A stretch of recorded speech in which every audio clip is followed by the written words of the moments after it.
Hey guys, welcome back to my channel. तो आज के इस वीडियो में मैं आपको एक्सप्लेन करने वाली हूँ 2025 में आई मूवी अगत्या। तो चलिए विदाउट वेस्टिंग टाइम मूवी का एक्सप्लेनेशन स्टार्ट करते हैं। मूवी स्टार्ट होती है एक बंगले से जहाँ एक लड़की पियानो बजा रही थी, लेकिन तभी अचानक से वो काफ़ी डरावनी दिखने लगती है और हमें पता चलता है कि उस बंगले में काफ़ी सारे भूत हैं। जिसके बाद हम देखते हैं कि उस बंगले के बाहर एक छोटू नाम का बंदा था जो अपने दोस्तों को बता रहा था कि इस बंगले की मालकिन हेलन है और उसने वो बंगला किसी आर्ट डायरेक्टर को किराए पर दिया है क्योंकि यहाँ पर एक बहुत बड़ी मूवी की शूटिंग होने वाली थी। जिसके बाद हम आगत्य को देखते हैं जो कि आर्ट डायरेक्टर है और उसने वो बंगला किराए पर लिया था और वो वहाँ पर शूटिंग के लिए उसे डेकोरेट कर रहा था।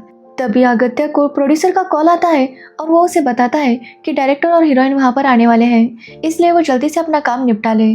जिसके बाद आगत्य और स्पीड से अपना काम करने लगता है। तभी उसे फिर से प्रोड्यूसर का कॉल आता है और वो उसे बताता है कि हीरोइन और डायरेक्टर को एक दूसरे से प्यार हो गया था और उन दोनों ने भागकर शादी कर ली, इसलिए अब प्रोड्यूसर उस हीरोइन को अपनी मूवी में नहीं ले सकता, इसलिए वो ये मूवी बंद कर रहा है। जो सुनने के बाद आगत्य काफ़ी शॉक था क्योंकि उसने इस प्रोजेक्ट में 30 लाख रुपए लगाए थे और अगर शूटिंग नहीं हुई तो उसके पैसे सारे डूब जाएंगे, लेकिन प्रोड्यूसर कहता है कि वो कुछ भी नहीं कर सकता। अब आगत्य काफ़ी ज़्यादा परेशान हो जाता है कि तभी वहाँ पर उसकी गर्लफ्रेंड वीना आती है। वीना वहाँ पर डेकोरेशन का सामान लेकर आई थी, लेकिन आगत्य काफ़ी गुस्से में था, इसलिए वो उससे बात नहीं करता। अब आगत्य काफ़ी ज़्यादा उदास था। तभी हम आगत्य के पापा को देखते हैं जो आगत्य के दोस्त को बता रहे थे कि आगत्य का जन्म बहुत ही मुश्किल से हुआ था। एक्चुअली आगत्य की माँ जब प्रेग्नेंट थी और उनके लेबर पे स्टार्ट हुए थे तब मौसम काफ़ी ख़राब हो गया था। जब वो अपनी वाइफ को लेकर जा रहे थे तभी रास्ते में उन्हें एक औरत मिली और उन्होंने उसे बताया कि वो एक बहुत ही भाग्यशाली बेटे को जन्म देंगे। जिसके बाद आगत्य की माँ को आगत्य हुआ, लेकिन वो बिल्कुल बेजान था, जो देखकर उसके मम्मी पापा काफ़ी उदास हुए और आगत्य को वहीं पर छोड़कर जाने लगे। लेकिन तभी अचानक से वो हिलने लगा, जो देखकर उसके मम्मी पापा समझ गए कि उनका बच्चा अभी जिंदा है। जिसके बाद कहानी प्रेजेंट में आती है जहाँ पर आगत्य के पापा आगत्य के फ्रेंड को ये सब बता रहे थे। तभी वहाँ पर वीना आती है और वो उन्हें बताती है कि उसके पास एक आइडिया है। वीना कहती है कि उस बंगले में उन्होंने काफ़ी सारे पैसे खर्च किए हैं, तो क्यों ना वो उसे भूत बंगला बनाए और वहाँ पर लोगों को जाने के लिए टिकट लगाए। बाहर के कंट्रीज़ में ये सब का काफ़ी ट्रेंड है, लेकिन यहाँ पर किसी ने भी स्टार्ट नहीं किया। जिसके बाद वीना की आइडिया सुनकर आगत्य को भी आइडिया अच्छी लगती है और वो भी इसके लिए मान जाता है। जिसके बाद वो लोग अपना काम शुरू करते हैं, जहाँ पर वो उस बंगले को इस तरह से भूत बंगला बनाते हैं कि वो काफ़ी ज़्यादा स्केरी हाउस बन गया था। वो लोग ओपनिंग के लिए एक एक्टर को भी बुलाते हैं, जो जब बंगलो अंदर से देख रहा था तो उसके सामने एक असली भूत आता है, लेकिन एक्टर को लगता है कि यह भी बाकी भूतों की तरह नकली होगा, इसलिए वो उसके ऊपर ज़्यादा ध्यान नहीं देता। जिसके बाद वहाँ पर काफ़ी सारे लोग आने लगते हैं और आगत्य को काफ़ी सारे पैसे मिल रहे थे। उनका यह आइडिया बहुत ही अच्छे से वर्क हो गया था। जिसके बाद हम वीना को देखते हैं जो उस बंगले में मिले एक पुराने पियानो को बजाने लगती है। अब जैसे वीना एक धुन को बजाने लगती है, पियानो के दरवाजे ओपन होने लगते हैं, जो देखकर आगत्य समझ जाता है कि ये पियानो एक लॉकर है। वो वीना से कहता है कि वो पूरी धुन बजाए। जिसके बाद जैसे ही वीना ऐसा करती है, पियानो के पीछे का दरवाज़ा ओपन हो जाता है। जिसके बाद आगत्य अंदर देखने लगता है तो उसे वहाँ पर एक कंकाल दिखाई देता है। आगत्य उसे बाहर निकालता है तो उस कंकाल के हाथ में एक रील भी थी। अब जैसे अगत्य उस रील को ओपन करता है, उसके शरीर से उसकी आत्मा बाहर निकल आती है और वो देखता है एक कपल को जो एक गार्डन में वॉक कर रहे थे। तभी अगत्य का दोस्त अगत्य को आवाज़ लगाता है, जिसकी वजह से उसकी आत्मा वापस उसके शरीर में आ जाती है। अब अगत्य उसके साथ जो हुआ वो अपने दोस्त को बताने लगता है, लेकिन वो अगत्य की बातों पर विश्वास नहीं करता। लेकिन अगत्य समझ गया था कि इस रील में ऐसा कुछ है जो उसे बहुत कुछ बता सकता है। तो वही वीना जब बंगले में कुछ काम कर रही थी तो उसकी उंगली में एक कट आता है, जिसकी वजह से उसका खून का एक धब्बा शीशे पर गिरता है और जैसे ही उसके खून का धब्बा गिरता है वहाँ पर और सारे खून के धब्बे दिखाई देते हैं। लेकिन जैसे वीना वहाँ पर देखती है तो वहाँ पर कुछ भी नहीं था। तभी वीना आईने में देखती है कि उसके पीछे की मूर्तियाँ अपने आप हिल रही थी। ये देखकर वीना काफ़ी डर जाती है कि तभी वहाँ पर आगत्य आता है। वीना आगत्य को ये सब बताती है तो आगत्य कहता है कि एक्चुअली वो लोग इस बंगले को और डरावना बनाने के लिए ये सब यहाँ पर कर रहे हैं। जो सुनकर वीना थोड़ी सी रिलैक्स हो जाती है। जिसके बाद वीना और आगत्य मिलकर उस रील को देखने लगते हैं। एक्चुअली उस रील को 1940 में डॉक्टर सिद्धार्थ ने शूट किया था। जिसके बाद कहानी 1940 में चली जाती है, जहाँ पर डॉक्टर सिद्धार्थ ट्रेन से पौंडीचेरी आते हैं। एक्चुअली डॉक्टर सिद्धार्थ पहले फ्रांस में थे और फ्रांस की महारानी ने उनसे कहा था कि वो अपने मेडिसिन पर ध्यान दें। Actually doctor Siddharth bone cancer के ऊपर मेडिसिन बनाना चाहते थे और इसके लिए फ्रांस की महारानी उन्हें सपोर्ट कर रही थी और इसलिए सिद्धार्थ यहाँ पर आया था क्योंकि यहाँ पर जो जड़ी बूटियाँ मिला करती थी उससे वो अपनी दवाई बनाने वाला था। अब सिद्धार्थ जब यहाँ पर आता है तो वो देखता है कि यहाँ पर एडविन का राज था। एक्चुअली एडविन एक बहुत ही क्रूर ब्रिटिश ऑफिसर था जो कि लोगों पर बहुत जुल्म किया करता था। अब सिद्धार्थ जब एडविन से मिलता है तो एडविन उससे ज़्यादा बात नहीं करता क्योंकि उसके लिए हर कोई उसका गुलाम है। जिसके बाद सिद्धार्थ की मुलाकात एडविन की बहन जैकलिन से होती है जिसकी बॉडी पैरालाइज हो गई थी और इसी वजह से वो अपने हाथ पैर हिला नहीं सकती थी। अब सिद्धार्थ जब उसे देखता है तो वो एडविन से कहता है कि वो उसकी बहन को 45 डेज़ के अंदर ठीक कर सकता है, लेकिन एडविन को सिद्धार्थ की बातों पर यकीन नहीं था। इसलिए सिद्धार्थ एडविन को चैलेंज करता है कि अगर उसने जैकलिन को ठीक कर दिया तो एडविन जो लोगों पर जुल्म करता है उसे वो करना बंद करने होंगे और एडविन भी इसके लिए मान जाता है। जिसके बाद जब सब लोग डिनर कर रहे थे तभी सिद्धार्थ जैकलिन से कहता है कि वो खुद अपने हाथ से केक क्यों नहीं खा रही, क्या इतने से काम के लिए भी उसे किसी के सहारे की ज़रूरत पड़ती है। जो सुनने के बाद सभी लोग काफ़ी शॉक थे क्योंकि सिद्धार्थ ने सबके सामने जैकलिन से ऐसा कहा था। तो वही जैकलिन काफ़ी इंसल्टेड फील कर रही थी इसलिए वो डिसाइड करती है कि वो खुद केक खाएगी। जिसके बाद जैकलिन काफ़ी मुश्किल से चम्मच से केक उठाती है और खाती है, जो देखकर सभी लोग काफ़ी शॉक थे क्योंकि जैकलिन का हाथ पहली बार इतना हिला था। ये देखकर सिद्धार्थ जैकलिन से कहता है कि वो जल्दी ठीक हो जाएगी, बस जैकलिन को खुद पर भरोसा रखना होगा और वो जैसा कहता है वैसा करना होगा। जिसके बाद अगले दिन से अब जैकलिन की ट्रेनिंग शुरू हो जाती है जहाँ पर सिद्धार्थ उसे काफ़ी सारे एक्सरसाइज करवाता है और काफ़ी सारी जड़ी बूटियों के लेप वगैरह लगाने लगता है, जिससे जैकलिन की कंडीशन काफ़ी ज़्यादा सुधर रही थी। अब ये सब देखकर एडविन भी काफ़ी शॉक था, लेकिन उसे सिद्धार्थ और जैकलिन का एक साथ होना बिल्कुल भी पसंद नहीं था। इसलिए वो अपनी गन लेकर सिद्धार्थ के सामने आता है कि तभी वो रील ख़त्म हो जाती है। अब ये देखकर अगत्य और वीना दोनों ही काफ़ी शॉक थे कि आखिर आगे क्या हुआ होगा। अगत्य जानना चाहता था कि ऐसा सिद्धार्थ ने ऐसा क्या किया था जिसकी वजह से जैकलिन ठीक हो रही थी, लेकिन वीना कहती है कि आखिर वो लोग इसका पता कैसे लगाएंगे। लेकिन सिद्धार्थ कहता है कि वो किसी न किसी तरह से पता लगा लेगा।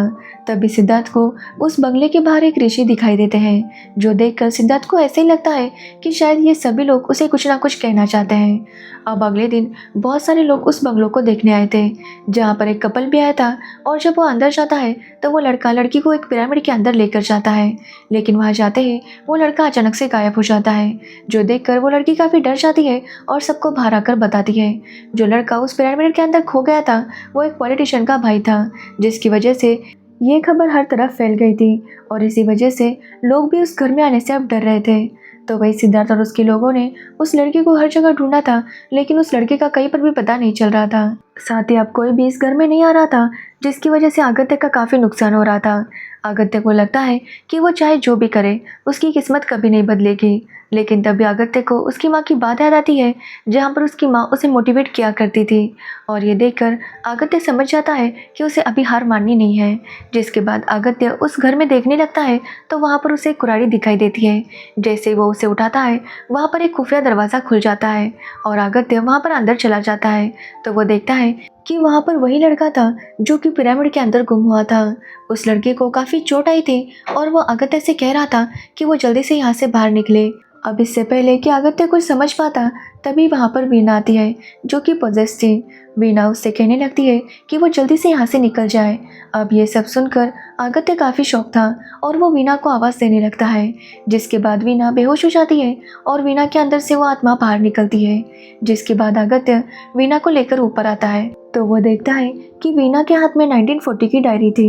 वो वीना से पूछता है कि आखिर ये डायरी उससे कहाँ मिली, लेकिन वीना को डायरी के बारे में कुछ भी याद नहीं था।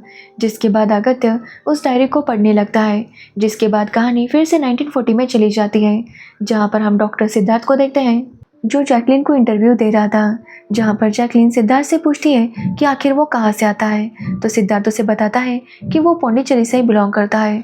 उसके पापा एक सिद्ध योगी थे और जब फ्रांस में एक बीमारी फैली थी तो उसके पापा ने उसके ऊपर दवाई बनाई थी, लेकिन किसी को भी सिद्धार्थ के पापा की दवाइयों पर विश्वास नहीं था, इसलिए उन्होंने उसे यूज़ नहीं किया और इससे सिद्धार्थ के पापा काफ़ी हर्ट हो गए और उन्होंने खुद को ख़त्म कर दिया। और तब सिद्धार्थ ने कसम खाई कि वो अपने पापा के आयुर्वेदिक ज्ञान को सबको बताकर रहेगा और यह साबित कर देगा कि वो सही थे। जिसके बाद सिद्धार्थ को एक आदमी ने अडॉप्ट किया, जिसके बाद सिद्धार्थ ने अलग अलग कंट्री जाकर आयुर्वेद के बारे में डीप स्टडी की और तब वो समझ गया कि वो बोन कैंसर के ऊपर दवाई बना सकता है, लेकिन सिद्धार्थ की बातों पर अभी भी कोई भरोसा नहीं कर रहा था। लेकिन फ्रांस की महारानी ने जब सिद्धार्थ की बातें सुनी तो उन्हें सिद्धार्थ की बातों पर यकीन था और उन्होंने सिद्धार्थ से कहा कि वो बोन कैंसर के ऊपर दवाई बनाए। लेकिन सिद्धार्थ ने कहा कि वो दवाई यहाँ पर नहीं बना सकता, क्योंकि इंडिया में जो जड़ी बूटियाँ पाई जाती है वो उसी से वो दवाई बना सकता है। और इसी वजह से सिद्धार्थ यहाँ पर वापस आ गया था ताकि वो दवाई बना सके। और यहीं पर वो डायरी खत्म हो जाती है, जिसकी वजह से अगत्य काफ़ी परेशान हो जाता है, क्योंकि वो जानना चाहता था कि सिद्धार्थ ने वो दवाई बनाई या नहीं।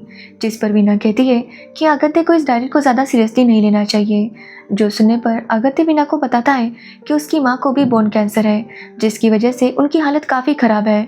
यहाँ तक कि वो अगत्य को भी भूल गई थी और अगत्य से अपनी माँ की यह हालत बर्दाश्त नहीं हो रही थी। उसने अब तक काफ़ी सारे डॉक्टर से अपनी माँ का इलाज करवाया था, लेकिन कोई भी इम्प्रूवमेंट नहीं थी। इसलिए अगत्य कहता है कि अगर 1940 में सिद्धार्थ ने बोन कैंसर के ऊपर दवाई बनाई होगी तो वो उसे भी यूज़ करेगा और देखेगा कि उसकी माँ ठीक हो सकती है या नहीं। तभी अगत्य को उसके पापा का कॉल आता है और वो उसे बताते हैं कि उसकी माँ की तबीयत और ज़्यादा ख़राब हो चुकी है। जिसके बाद अगत्य तुरंत हॉस्पिटल जाता है तो उसकी माँ की कंडीशन सच में काफ़ी सीरियस थी, जिसकी वजह से अगत्य काफ़ी परेशान था। तभी अगत्य डॉक्टर की बातें सुनता है, जहाँ पर डॉक्टर अगत्य से कह रही थी कि अगत्य को सिद्ध वेट ट्राई करना चाहिए। जो सुनकर अगत्य काफ़ी शॉक था। वो डॉक्टर से पूछता है कि आखिर उसने अभी क्या कहा, जिस पर डॉक्टर कहती है कि उसने तो कुछ भी नहीं कहा था। तभी अगत्य वहाँ पर एक ऋषि को देखता है, जो देखकर वो समझ जाता है कि ज़रूर वो ऋषि उसे कुछ बताना चाहते हैं। अब अगत्य फैसला करता है कि अगर सिद्धार्थ ने बोन कैंसर के ऊपर दवाई बनाई थी तो वो उसे अपनी माँ के लिए लेकर आएगा। लेकिन अगत्य समझ नहीं पा रहा था कि अगर सिद्धार्थ ने वो दवाई बनाई भी थी तो आखिर वो दवाई कहाँ पर है। इसलिए अगत्य उस बंगले के बारे में और जानने के लिए हेलन से मिलने जाता है, जो कि उस बंगले की ओनर थी। यहाँ पर हमें पता चलता है कि हेलन एक्चुअली एडविन की वाइफ थी और इसी वजह से एडविन के मरने के बाद वो बंगला हेलन का हो गया था। जब हेलन वहाँ पर अगत्या को देखती है तो वो काफ़ी ज़्यादा शॉक हो जाती है। ऐसा लग रहा था कि हेलन ने पहले भी अगत्या को कहीं देखा था, तो वह अगत्या समझ नहीं पा रहा था कि आखिर हेलन इस तरह से एक्ट क्यों कर रही थी। तभी वहाँ पर हेलन का बेटा आता है और वो अगत्या को कुछ सामान देता है, जो कि उसे उस बंगले से मिला था। अब अगत्या जब उस सामान को देखने लगता है तो उसे उसमें कुछ भी खास दिखाई नहीं देता, जिसकी वजह से अगत्या काफ़ी अपसेट हो गया था और वो समझ नहीं पा रहा था कि आखिर वो अपनी माँ को कैसे बचाएगा। तभी अगत्या सपने में खो जाता है और उसे हेलन दिखाई देती है, जो कि उस घर में भागते हुए एक रूम में जाती है और वहाँ पर एक संदूक ओपन करने लगती है। अगत्या उसे पूछने लगता है कि वो यहाँ पर क्यों आई है और उस संदूक में क्या ढूंढ रही है। लेकिन हेलन अगत्या से कह रही थी कि वो शांत रहे वरना एडविन वहाँ पर आ जाएगा। लेकिन अगत्या उसकी बात नहीं सुनता और चिल्लाने लगता है, जिसकी वजह से वहाँ पर एडविन की आत्मा आती है, जो कि हेलन को मारने लगती है। तभी वहाँ पर उसे बचाने के लिए जैकलिन की आत्मा भी आती है, लेकिन एडविन की आत्मा उन दोनों को मारने लगती है, जो देखकर अगत्या काफ़ी ज़्यादा शॉक था। तभी जैकलिन और हेलन दोनों ही अगत्या को वहाँ से जाने के लिए कहते हैं, जिसके बाद अगत्या जब वहाँ से बाहर निकलता है तो वो होश में आ जाता है और अगत्या समझ जाता है कि उस रोल में ज़रूर कुछ खास है। एक्चुअली उस रोल में ऑडियो रिकॉर्डिंग थी, जिसके बाद अगत्या उस ऑडियो को सुनने लगता है। और यहाँ पर हमें पता चलता है कि जब डॉक्टर सिद्धार्थ जड़ी बूटियों से दवाई बना रहा था तभी वहाँ पर एडविन आता है और सिद्धार्थ से कहता है कि आखिर वो इस कचरे से क्या बना रहा है। जो सुनकर सिद्धार्थ को गुस्सा आता है और वो एडविन को वहाँ से जाने के लिए कहता है। जब एडविन वहाँ से जा रहा था कि तभी उसे एक हाथी दिखता है, जिसे देखकर एडविन उस हाथी के पैर पर गोली मारता है। अब जैसे एडविन ऐसा करता है वो हाथी भड़क जाता है और एडविन पर हमला करने के लिए आ जाता है, लेकिन तभी सिद्धार्थ वहाँ पर आता है और उस हाथी को रोक देता है। सिद्धार्थ ने उस हाथी को एक जड़ी बूटी दिखाई थी, जिसकी वजह से वो हाथी रुक गया था। अब सिद्धार्थ ने एडविन की जान बचाई थी, इसलिए एडविन सिद्धार्थ से काफ़ी इम्प्रेस हो गया था, जिसके बाद एडविन और सिद्धार्थ की काफ़ी अच्छी दोस्ती हो गई थी। वो दोनों एक साथ काफ़ी ज़्यादा टाइम स्पेंड करने लगे थे। अब एक दिन एडविन सिद्धार्थ से कहता है कि उसने अपने लिए एक कब्र बनाई है। जैसे इजिप्ट में राजा के मरने के बाद उसके लिए सारा सामान रखा जाता है, वैसे एडविन ने भी ऐसा ही किया था और वो चाहता था कि सिद्धार्थ उसे अपने दवाइयों का फॉर्मूला बता दे ताकि एडविन उसे अपने साथ अपनी कब्र में रख सके। लेकिन सिद्धार्थ ऐसा करने से मना कर देता है, जिसकी वजह से एडविन सिद्धार्थ से नाराज़ हो गया था। तो वही हम सिद्धार्थ को देखते हैं, जिसे अब जैकलिन से प्यार हो गया था। तो वही जैकलिन भी सिद्धार्थ को पसंद करने लगी थी और वो दोनों जब एक जगह पर मिलते हैं तो सिद्धार्थ उसे कहता है कि जैसे ही वो अपने पेरिस की ट्रिप से वापस आएगा वो जैकलिन को अपनी दिल की बात कहेगा। कि तभी जैकलिन के ऊपर हमला होता है और सिद्धार्थ उसे बचाता है। एक्चुअली जैकलिन के ऊपर हमला एक फ्रीडम फाइटर ने किया था, अब उस फ्रीडम फाइटर ने सिद्धार्थ के ऊपर अटैक किया था, इसलिए सिद्धार्थ उसके ऊपर अटैक करता है क्योंकि सिद्धार्थ का कहना था कि जैकलिन मासूम है, उसकी इस सब में कोई गलती नहीं है। लेकिन जब उस फ्रीडम फाइटर को चोट लगती है तो ये देखकर सिद्धार्थ उसका इलाज करने लगता है, जिसकी वजह से वो फ्रीडम फाइटर ठीक हो जाता है। यहाँ पर हमें पता चलता है कि उस फ्रीडम फाइटर का नाम नालिंजन है, जो कि अपने देश को आज़ाद करने के लिए कुछ भी करने के लिए तैयार था। अब वो फ्रीडम फाइटर वहाँ से चला जाता है और सिद्धार्थ भी अपने काम में लग जाता है। सिद्धार्थ की दवाई अब पूरी हो गई थी, इसलिए वो डिसाइड करता है कि वो जैकलिन को भी अपनी दिल की बात बता देगा। इसलिए वो जैकलिन को अपना ऑडियो सुनाने लगता है, जिसमें सिद्धार्थ ने अपनी सारी फीलिंग्स बता दी थी। तभी वहाँ पर एडविन आता है और सिद्धार्थ से कहने लगता है कि आखिर उसने दवाई बना ही ली। अब सिद्धार्थ भी एडविन के साथ बातें कर रहा था कि तभी हम एक फ्रीडम फाइटर को देखते हैं जो उन्हें झांक रहा था, और वो तभी सिद्धार्थ को शूट कर देता है, जिसकी वजह से सिद्धार्थ की मौत हो जाती है। जो देखकर जैकलिन भी काफ़ी शॉक थी। सबको ऐसे ही लग रहा था कि फ्रीडम फाइटर ने ही सिद्धार्थ को मारा है। लेकिन यहाँ पर हमें पता चलता है कि हेलन ने देख लिया था कि एक्चुअली सिद्धार्थ को उस फ्रीडम फाइटर ने नहीं बल्कि एडविन ने मारा था। एडविन नहीं चाहता था कि फ्रांस की महारानी सिद्धार्थ जैसे बंदे की तारीफ करे। एडविन चाहता था कि सिद्धार्थ की जगह उसकी तारीफ हो, उसे मान सम्मान मिले, इसलिए उसने सिद्धार्थ को मार दिया था। जिसके बाद एडविन अपने लोगों से कहता है कि उस फ्रीडम फाइटर ने सिद्धार्थ को मारा है, इसलिए फ्रीडम फाइटर और उसकी पूरी फैमिली को भी मार दिया जाता है। जिसकी वजह से वहाँ के लोग काफ़ी ज़्यादा भड़क जाते हैं, क्योंकि एडविन ने इतना सब कुछ किया था, इसके बारे में लोगों को भनक लग गई थी और सारे लोग एडविन के ऊपर काफ़ी गुस्सा थे। तभी जैकलिन को भी पता चल जाता है कि एडविन ने ही सिद्धार्थ को मारा है, इसलिए वो सिद्धार्थ के फॉर्मूलाज की बुक अपने पास लेती है और उसे लेकर पियानो में छुप जाती है, ताकि मौका देखकर वो यहाँ से निकल सके और फ्रांस जाकर महारानी को ये सिद्धार्थ की सारे फॉर्मूलाज दे सके। लेकिन एडविन को पता चल जाता है कि जैकलिन उस पियानो में छुपी है। अब एडविन उस पियानो को ओपन करता है और जैकलिन के पास से वो बुक लेता है, जिसके बाद वो जैकलिन को बहुत पीटता है, जिसकी वजह से उसकी मौत हो जाती है। जिसके बाद एडविन जैकलिन को उसी पियानो में रख देता है और उसे पैक कर देता है। अब एडविन को पता चलता है कि लोग उसके ऊपर काफ़ी भड़क चुके हैं और उसके घर पर हमला करने वाले हैं, इसलिए एडविन सिद्धार्थ की वो बुक लेता है और अपने घर के बेसमेंट में चला जाता है, जहाँ पर उसने अपनी कब्र बनाई थी। और वो अपने सेक्रेटरी से कहता है कि वो कब्र में छुप जाएगा और जब वो लोग हमला करके यहाँ से निकल जाएंगे तो वो उसे बाहर निकाले, और उसका सेक्रेटरी भी इसके लिए मान जाता है। अब एडविन अपने कब्र में छुप जाता है तो वही उसका सेक्रेटरी बाहर छुप गया था। लेकिन जो लोग उनके ऊपर अटैक करते हैं उसे सेक्रेटरी का पता चल जाता है और वो लोग उसे भी मार देते हैं, जिसकी वजह से एडविन कब्र से बाहर नहीं निकल पाता, क्योंकि वो अंदर से उसे ओपन नहीं कर सकता था, और इसी सफोकेशन की वजह से उसकी मौत हो जाती है। जिसके बाद कहानी प्रेजेंट में आती है, जहाँ पर आगत्य समझ गया था कि सिद्धार्थ ने बोन कैंसर के ऊपर दवाई बना ली थी और वो दवाई अभी एडविन के कब्र में है। अब सिद्धार्थ डिसाइड करता है कि वो उस कब्र को ओपन करेगा और वहाँ से वो फॉर्मूला लेगा। लेकिन जैसे ही वो लोग उस बंगलों में जाने की कोशिश करते हैं, वहाँ का जो एविल फोर्स था उन्हें अंदर जाने नहीं देता, जो देखकर आगत्य समझ जाता है कि एडविन की आत्मा उन्हें अंदर आने नहीं देगी। जिसके बाद आगत्य ध्यान लगाता है तो उसके ध्यान में वही ऋषि आते हैं, जो आगत्य को बताते हैं कि कुछ टाइम बाद सारे ग्रह एक लाइन में आ जाएंगे और तब 11 मिनट के लिए सारे एविल फोर्सेस के पास कोई भी ताकत नहीं होगी, और आगत्य को उसी टाइम में अंदर जाकर एडविन के कब्र को खोलना होगा और उसकी बॉडी को जलाना होगा। जिसके बाद आगत्य परफेक्ट टाइम का इंतज़ार करता है और जैसे ही टाइम होता है वो अंदर चला जाता है। जिसके बाद वो लोग एडविन की कब्र तक पहुंच जाते हैं, लेकिन उसका कब्र ओपन करना इतना आसान नहीं था। तभी आगत्य उसका अनलॉक करने का ऑप्शन भी ढूंढ लेता है और वो उसे ओपन कर देता है, लेकिन इस समय काफ़ी देर हो गई थी, जिसकी वजह से अब 11 मिनट ख़त्म होने में कुछ ही टाइम बचा था। आगत्य को एडविन की कब्र में वो बुक में मिल जाती है, जहाँ पर सिद्धार्थ ने सारे फॉर्मूलाज लिखे थे। आगत्य उस बुक को लेता है, जिसके बाद वो एडविन की आत्मा को जलाने ही वाला था कि तभी 11 मिनट ख़त्म हो जाते हैं और एडविन की आत्मा उनके ऊपर हमला करने लगती है कि तभी वहाँ पर उन्हें बचाने के लिए सिद्धार्थ की आत्मा आ जाती है और उनकी मदद करने लगती है। साथ ही सिद्धार्थ की आत्मा आगत्य से कहती है कि उसे खुद को पहचानना होगा, और यहाँ पर हमें पता चलता है कि एक्चुअली आगत्य उस फ्रीडम फाइटर का पुनर्जन्म है। और आगत्य जैसे ही ध्यान लगाता है उसके अंदर फ्रीडम फाइटर की आत्मा आ जाती है, जिसके बाद सिद्धार्थ की आत्मा और वो मिलकर एडविन की आत्मा को ख़त्म कर देते हैं और आखिरकार आगत्य को सिद्धार्थ के वो फॉर्मूले मिल जाते हैं। जिसके बाद सिद्धार्थ की आत्मा जैकलिन के पास जाती है और फाइनली उसे बता देती है कि वो उससे बहुत प्यार करती है। जिसके बाद वो दोनों वहाँ से गायब हो जाते हैं।